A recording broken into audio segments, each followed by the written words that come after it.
അപ്പോൾ എല്ലാവർക്കും ഞങ്ങൾ പുതിയ വീഡിയോയിലേക്ക് സ്വാഗതം. അപ്പോൾ ഇന്നൊരു എക്സ്പീരിയൻസ് വീഡിയോ ആണ്. ദുബായ് മിറാക്കിൾ ഗാർഡനിൽ ചെന്നിട്ടുള്ള എക്സ്പീരിയൻസ് വീഡിയോ ആണ്. അപ്പോൾ ദുബായ് മിറാക്കിൾ ഗാർഡനിലെ സ്റ്റാർട്ടിങ് ആ ഒരു പാർക്കിംഗ് ഒക്കെ കഴിഞ്ഞ് നമ്മൾ പോകുമ്പോൾ കാണുന്നത് ഇതെങ്ങനെയാണ്. ഒരു സൈഡ് ടിക്കറ്റ് കൗണ്ടർ, പിന്നെ എൻട്രൻസ്, പിന്നെ അടുത്ത സൈഡിൽ ദുബായ് മിറാക്കിൾ ഗാർഡൻ എന്ന് എഴുതിയിട്ടുണ്ട്. അപ്പോൾ നേരെ അകത്ത് കയറുമ്പോൾ 2 കുതിര നിൽക്കുന്നതായിട്ടൊരു രീതിക്ക് അവർ ചെയ്തു വെച്ചിട്ടുണ്ട്. പ്രത്യേകത എന്ന് പറയുന്നത് മിറാക്കിൾ ഗാർഡനിലെ എല്ലാം ഈ പൂക്കളി ഇലകൾ കൊണ്ട് അതിനെ ഓരോ ബിൽഡിംഗ് ഒക്കെ ഇട്ട് വെച്ചിരിക്കും. പിന്നെ അകത്ത് കയറിയിട്ട് നോക്കുമ്പോൾ സുവിനിയർ ഷോപ്പ് അങ്ങനത്തതൊക്കെ ഉണ്ട്. നോക്കുകയാണെങ്കിൽ ഈ ബാലറീനയിട്ട് ഒരു കാസിൽ പോലെ ഉണ്ടാക്കി വെച്ചിട്ടുണ്ട്. ഈ അത്ഭുത വിളക്കിലുള്ള ജീനിയുണ്ട്. പിന്നെ ഷോപ്പ് അങ്ങനെയൊക്കെ നോക്കുകയാണെങ്കിൽ കുപ്പിക്കകത്ത് സാൻഡിൽ പേരെഴുതുക അങ്ങനത്തെ കടകളൊക്കെ ഉണ്ട്. പിന്നെ മൊത്തം ഈ ഫോട്ടോ എടുക്കാൻ പറ്റിയ സ്ഥലങ്ങളെന്ന് പറയത്തില്ല, അതാണ് ഇതിൻ്റെ മെയിൻ. എവിടെ പോയാലും നമുക്ക് ഫോട്ടോ എടുക്കാം, കാരണം മൊത്തം പൂക്കളും അതിനെ അറേഞ്ച് ചെയ്ത് വെച്ചിരിക്കുന്ന രീതിക്കൊക്കെ. ഇപ്പം നിങ്ങൾ കാണുന്നത് ഇതിൻ്റെ ഒരു കാസിൽ മെയിൻ അട്രാക്ഷനാണ്. അതൊരു തിയേറ്റർ പോലെ വെച്ചിട്ടുള്ള, ആംബി തിയേറ്റർ പോലെ വെച്ചിട്ടുള്ള, നടുക്കൊരു സ്റ്റേജ് ഉണ്ട്, സൈഡിൽ മേളിൽ കയറി ഇരിക്കേണ്ട ഒരു സ്ഥലം. പിന്നെ നിങ്ങൾ ഈ കാണുന്നത് ഒരു ടീപോട്ടിൽ വെള്ളം പോകുന്ന രീതിക്ക് പൂക്കളും ഉണ്ടായിരിക്കുന്നത്. പിന്നെ ഈ പാത്ത് വേ ഫുൾ നല്ല രസമാണ്. ഫുള്ള് പൂക്കളും ഒരു യൂറോപ്പ് സ്റ്റൈലൊക്കെ പോലെ തോന്നും. പിന്നെ അതിൻ്റെ സൈഡിലൊക്കെ കടകൾ ഇപ്പോൾ വന്നിട്ടുണ്ട്. ഞാൻ നേരത്തെ പോയപ്പം ഇങ്ങനെ കടകളൊന്നും ഇല്ലായിരുന്നു, പക്ഷേ ഇപ്പോൾ കടകളൊക്കെ ഉണ്ട്. പിന്നെ ഈ ഷെയ്ഡ് കൊടുക്കുന്ന ഇതായിട്ടും അങ്ങനെയൊക്കെ ഉണ്ട്. പിന്നെ അതല്ലാണ്ട് ഒരു വാട്ടർഫോൾ പോലത്തെ ഒരു ഏരിയ ഉണ്ട്, ഒരു സാക്സോഫോൺ വെച്ചിട്ട് അതിൽ കൂടെ വെള്ളം വരുന്നതായിട്ട്. പിന്നെ ഇതിൻ്റെ എൻട്രൻസ് ഒക്കെ കാണാൻ നല്ല രസമാണ്. ഗേറ്റൊക്കെ ആയിട്ട് നന്നായിട്ട് വെച്ചിട്ടുണ്ട്. ഗേറ്റ് ഈ പഴയ കാസിലിൻ്റെ ഒക്കെ ഗേറ്റായിട്ട് വെച്ചിട്ടുണ്ട്. പിന്നെ ഇത് വന്നിട്ട് പാത്ത് വേ, ഹാർട്ട് ഷേപ്പിൽ ഒരു പാത്ത് വേ, നല്ല രസമുണ്ട്. ഇത് കുറേ മരങ്ങളായിട്ടൊക്കെ വെച്ചിട്ടുണ്ട്.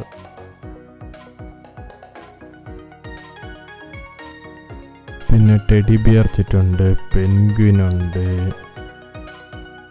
അതിൻ്റെ ഇടയിൽ കൂടെ ബലൂൺ വിൽപ്പന അങ്ങനെയൊക്കെ ഉണ്ട്.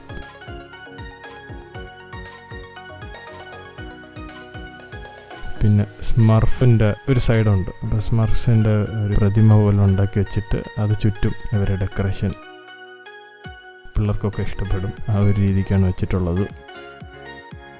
ഞങ്ങൾ പോയതൊരു വൈകുന്നേര സമയമാണ്. നല്ല രീതിക്ക് ഫോട്ടോ വീഡിയോ ഒക്കെ എടുക്കാൻ പറ്റി. പിന്നെ ഇതിൻ്റെ മെയിൻ ഒരു സംഭവം എന്ന് പറയുന്നത് എയർബസ് A380 എമിറേറ്റ്സിൻ്റെ വലിയൊരു എയർക്രാഫ്റ്റ് ഉണ്ട്. അതിൻ്റെ ഷേപ്പിൽ പൂ വെച്ചിട്ട് ഡെക്കറേറ്റ് ചെയ്തിരിക്കും. അത് നല്ല രസമാണ് കാണാൻ. പിന്നെ ഈ ചെറിയ ചെറിയ ഫൺ ഗെയിംസൊക്കെ കളിക്കാൻ പറ്റിയ കടകളുണ്ട്, ഐസ്ക്രീം ഷോപ്പ് അതൊക്കെ ഉണ്ട്. സത്യം പറഞ്ഞ് ദുബായിൽ വന്ന എല്ലാവരും കണ്ടിരിക്കേണ്ട സ്ഥലമാണിത്.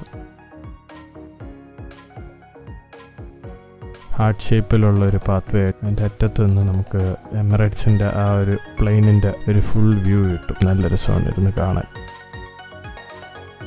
പിന്നെ അത് കഴിഞ്ഞ് നേരെ പോയ ഒരു വാട്ടർഫോളൊക്കെ ഉള്ള ഒരു ഏരിയ പോലെ വേണം. യൂറോപ്പിലെ ചില സ്ഥലങ്ങളെ പോലെ തോന്നിക്കുന്ന, പക്ഷേ ആ ഒരു ഷേപ്പിൽ ഫുൾ പൂ വെച്ചിട്ട്.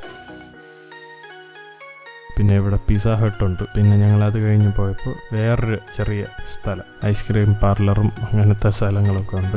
പിന്നെ ഷവർമ, പിന്നെ ഒരു പഴയ ബോട്ടിൻ്റെ ഒരു ഷേപ്പിൽ വെച്ചിട്ടുണ്ട്. ഇപ്പം നിങ്ങൾ കണ്ടത് ഇരുന്ന് കഴിക്കാനുള്ള സ്ഥലമാണ് അവർ ഇത്ര ഡെക്കറേറ്റൊക്കെ ചെയ്ത് വെച്ചിട്ടുള്ളത്, ഈ കുടമൊക്കെ വെച്ചിട്ട് നല്ല രസമുണ്ട്.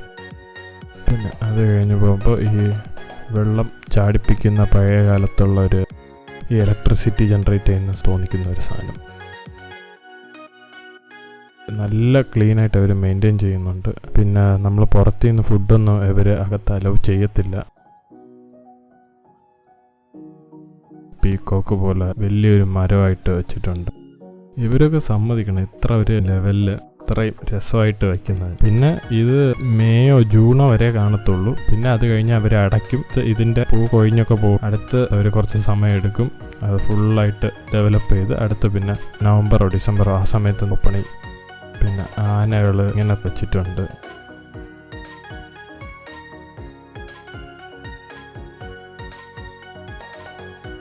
ഇവിടെ വേറൊരു ഒരു ഹൈലൈറ്റ് എന്ന് പറയുന്നത് മേളിൽ ഒരു സ്ഥലമുണ്ട്, അവിടെ കയറി നിന്ന് മൊത്തം കാണുന്നതാണ്.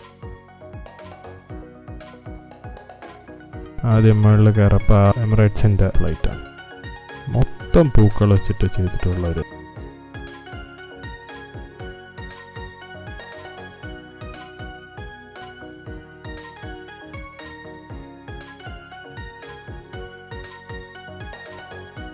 പിന്നെ ഇതാണ് അതിൻ്റെ മേളിലത്തെ ഒരു സ്ഥലം. പിന്നെ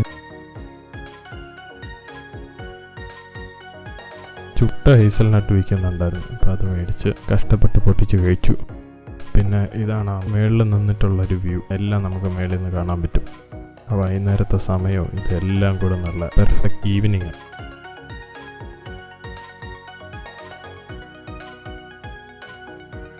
ഒരുപാട് ആൾക്കാർ വരുന്നുണ്ട് ഇവിടെ ഫോട്ടോ ഒക്കെ എടുക്കാൻ വേണ്ടിയിട്ട്. കുറേ ആൾക്കാർ ഗിംബലൊക്കെ യൂസ് ചെയ്യുന്നുണ്ട്, കുറേ ആൾക്കാർ ക്യാമറ കൊണ്ടൊന്ന് തുരുതുര ഫോട്ടോ എടുക്കുന്നുണ്ട്. ഒരുപാട് ഫോറിനേഴ്സ് ഉണ്ട്. പിന്നെ ഞങ്ങൾ ഇറങ്ങി നേരെ എക്സിറ്റിലോട്ട് പോയപ്പോൾ അതേ കുതിരകളെ കാണുന്നു. പിന്നെ അതുവഴി ഇറങ്ങി ആ പാത്വേയിലെത്തി. ആംബി തിയേറ്ററിൽ പോയി എന്തെങ്കിലും പരിപാടി ഉണ്ടോ എന്ന് നോക്കാം. അവിടെ ഒന്നും തുടങ്ങിയിട്ടില്ല, അത് കുറച്ചുകൂടെ ലേറ്റ് ആവുമെന്ന് തോന്നുന്നു. പിന്നെ അതിൻ്റെ ഇടയ്ക്ക് കുറേ ആൾക്കാർ ഈ ബബിൾസൊക്കെ വിട്ട് കളിക്കുന്നുണ്ടായിരുന്നു. അപ്പോൾ കുറച്ച് നേരം ആംബി തിയേറ്ററിലിരുന്ന് ഈ ബബിൾസ് വിടുന്നതും അതൊക്കെ കാണാൻ ഒരു രസമുണ്ടായിരുന്നു. അപ്പോൾ അതിൻ്റെ അടുത്ത് പിള്ളേരൊക്കെ ഓടി വന്ന് കളിച്ചുകൊണ്ടിരിക്കുകയായിരുന്നു.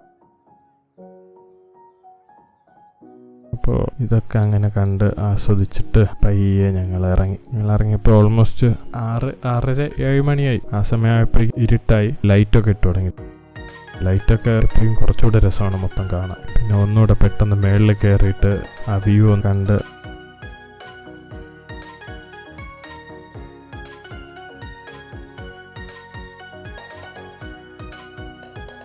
ഇറങ്ങിയിട്ട് നേരെ താഴെ വരുന്നതെന്ന് പറയുന്നത് ഒരു ക്ലോക്ക് വെച്ചിട്ടുണ്ട്, അത് കറക്റ്റ് സമയമാണ് കാണിക്കുന്നത്. പിന്നെ അത് കഴിഞ്ഞിട്ട് ഞങ്ങൾ നേരെ വണ്ടി കയറി വീട്ടിൽ പോയി. മിറാക്കിൾ ഗാർഡനിനെ പറ്റി ഇതാണ് പറയാനുള്ളത്. അപ്പോൾ എല്ലാവർക്കും ഈ വീഡിയോ ഇഷ്ടപ്പെട്ട് കാണുമെന്ന് വിചാരിക്കുന്നു. നല്ല സ്ഥലമാണ്, റെക്കമെൻഡ് ചെയ്യുന്നു. പിന്നെ ടിക്കറ്റ് ഇച്ചിരി കൂടുതലാണ്, 85 എന്തോ ആയിരുന്നു ലാസ്റ്റായിട്ട് ഞാൻ പോയപ്പോൾ. ഇപ്പോൾ ഉള്ള സിറ്റുവേഷൻ എങ്ങനെയാണെന്ന് അറിയത്തില്ല. ഓൺലൈനിൽ ബുക്ക് ചെയ്താൽ എത്ര റംസ് കുറഞ്ഞ് 85 ആണ്. നേരെ പോകണമെങ്കിൽ 95-100 അങ്ങനെ സംതിങ് ആണ്. പുറത്തു നിന്നുള്ള ഫുഡ് അവർ അലോ ചെയ്യത്തില്ല, അപ്പോൾ അതൊന്ന് ശ്രദ്ധിക്കുക. ഞങ്ങൾ അറിയാണ്ട് കൊണ്ടും പോയി ചവച്ചിട്ട് തുപ്പാനും വയ്യ ഇറക്കാനും വയ്യ ഒരവസ്ഥയിലായിരുന്നു. അവിടെ അതിൻ്റെ അകത്ത് കുറേ കടകളുണ്ട്. ഇവർ മെയിനായിട്ട് അങ്ങനെ പറയുന്നത് നമ്മൾ ഫുഡ് കൊണ്ടുവന്നാൽ പിന്നെ വേസ്റ്റും അങ്ങനെയൊക്കെ ആയിട്ടാവത്തില്ല, അത് അവോയ്ഡ് ചെയ്യാനാണെന്ന് തോന്നുന്നു. പിന്നെ അവിടുത്തെ കടകളെ പ്രൊമോട്ട് ചെയ്യാൻ വേണ്ടിയിട്ടായിരിക്കും. അപ്പോൾ ഇതൊക്കെയാണ് ഈ വീഡിയോ. ഈവനിങ് വരെ എൻജോയ് ചെയ്യാൻ പോവുക. April-May സമയത്തൊക്കെ ചൂട് തുടങ്ങും. ബെറ്റർ അതിൻ്റെ മുമ്പ് വന്നിട്ട് കണ്ടിട്ട് പോകുന്നതാണ്. കുറേ നടക്കാനുണ്ട്, നിങ്ങൾ അതും കണക്കാക്കി വരിക. എല്ലാവർക്കും ഇഷ്ടപ്പെടുമെന്ന് പ്രതീക്ഷിക്കുന്നു. ശരി, എന്നപ്പോൾ വേറെ വീഡിയോയിൽ പിന്നെ കാണാം. അപ്പോൾ ഓക്കെ.